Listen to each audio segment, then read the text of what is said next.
Hey y'all, Nice here.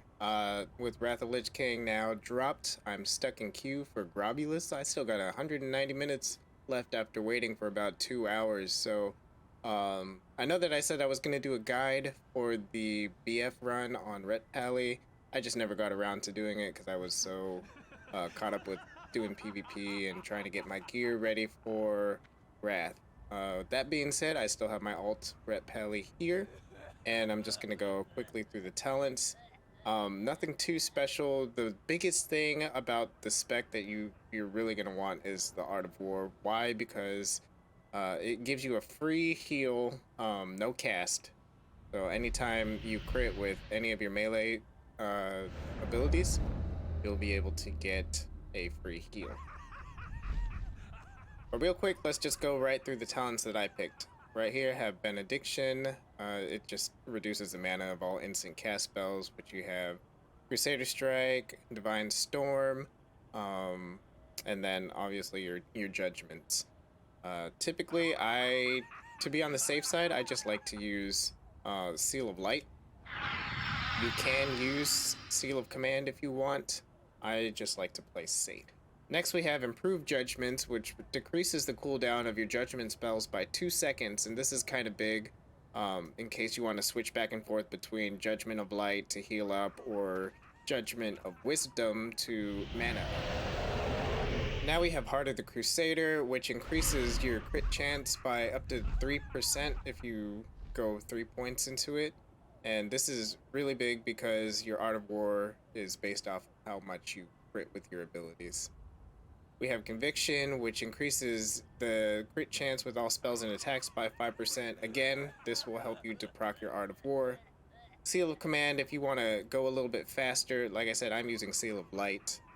Pursuit of Justice, just so I could run through the dungeon a little bit faster. Eye for an Eye, all crits against you do 10% back to the attacker. So this is just, DPS fill. There's a couple other optional ones here. You got Sanctified Retribution. If you choose to run Ret Aura. You got 2 points in Eye for an Eye, 3 points Sanctity of Battle, 3 points in Crusade, 3 points in Two-Handed Weapon Specialization, which increases your weapon damage, 2 points in Art of War. Again, this is what makes this spec viable in Blood Furnace. You get, basically, you get a free Flashlight or a free Exorcism. Repentance, this is great CC if you want to take it slow at first, or if you want to use it for spell interrupts. Judgments of the Wise. Fanaticism just gives you more crit strike, again to help proc with Art of War. Sanctified Wrath. Crusader Strike, the more instant cast you have, the more chance you have to crit. Sheath of Light is another big one because you get 30% of your attack power added to your spell power. And then whatever you heal yourself for, you get 60% of that as a HOT. Righteous Vengeance puts a dot on your targets that you crit with your spells, and then Divine Storm will get you another instant cast to possibly proc Art of War. In Protection, I have 5 points in Strength, just to increase my strength by 15%. I put 2 extra points into Dodge just because I had 2 extra points. And then nothing in Hope. Okay, so on to the gear. I don't have anything really special. I'll just hover over them real quick. Just a bunch of blues and greens. I will say that once you hit 66, if your faction owns Hala, you can pick this Arcadian Claymore up for pretty cheap. I don't actually remember what the price was on it. Insignia of the Horde in case you get stunned. And then this comes off of the first boss in Blood Furnace, so hopefully your first run through you'll be able to pick this up, because every time you use a judgment it'll heal you from 41 to 49. So we'll just hop right into it with this first pull. This was the original video that I posted a few weeks ago, and I put some tips in here. So your basic rotation, you're going to want to pull with Exorcism, and then judge Seal of Light or Seal of Wisdom And then Crusader Strike, Divine Storm on cooldown, and anytime you get a heal, use your heal. Especially if you're getting low health. I play it really safe this run through, just because it was the first full run that I did after failing so many times. And I usually like to keep myself above 75% health. So for this one, unlike the DK, you cannot pull the imp towards you, so you have to LOS. Right here, I use Exorcism to pull because it's got a pretty big range, and then I just LOS that imp. Have these two come to me. Now you can Repentance one of them as long as you keep it kind of separated, especially if you're using Seal of Command, just because that'll hit additional targets. But you still want to burn this imp down pretty fast.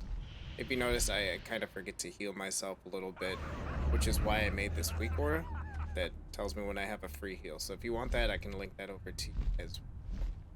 So when you're coming up these stairs, you'll run into rogues. There should be 3, 1 on the stairs and then 2 up at the top. These die fairly quickly, but the thing that you want to notice on them is that they do a poison on you and they stack and do a lot of damage. Unlike the DK, you can just cleanse yourself. So right here, I dispel myself, and we're good. No poison. Easy. Now on this pull, I'm going to show you why the Ret Paladin is superior to the DK when it comes to this run. I actually just forget to heal myself. Starting to get low. I pop my Divine Shield, I heal myself up real quick. It's almost like a reset, and I don't have to worry about dying and running back. Coming into this room, you need to worry about the summoners because they'll summon a succubus or a fell hunter. Usually I pull this guy by himself and I LOS him all the way back. Sometimes there's a rogue hanging out in the middle over here, and I don't see him, so he'll just pull with it. He didn't pull this time, though. You just take out this warlock, easy peasy.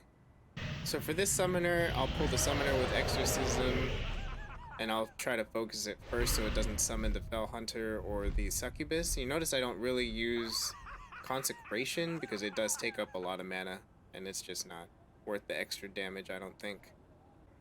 Now for this pull, I skipped this pack over here only because I wasn't sure if I could take on both summoners, as they do summon Fell Hunter and Succubus, and sometimes they can get up to 3 or 4 extra mobs. I just wasn't ready for it this first run. Now for these technicians, they do drop a bomb that does a lot of damage, so I basically just kite them into the back room over here. And then as they're dropping mines, I just keep moving them backwards so I don't accidentally run into them.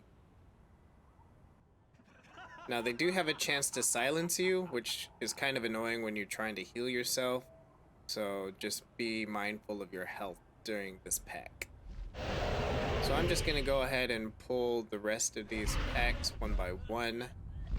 There's nothing too special about them that we haven't discussed before. And then we'll get over to the boss.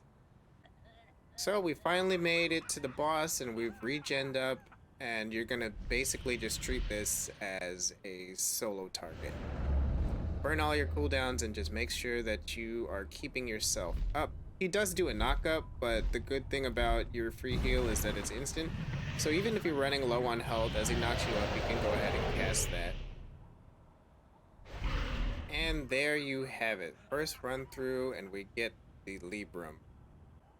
Again, thanks for watching. If you liked what you see, please subscribe to my channel.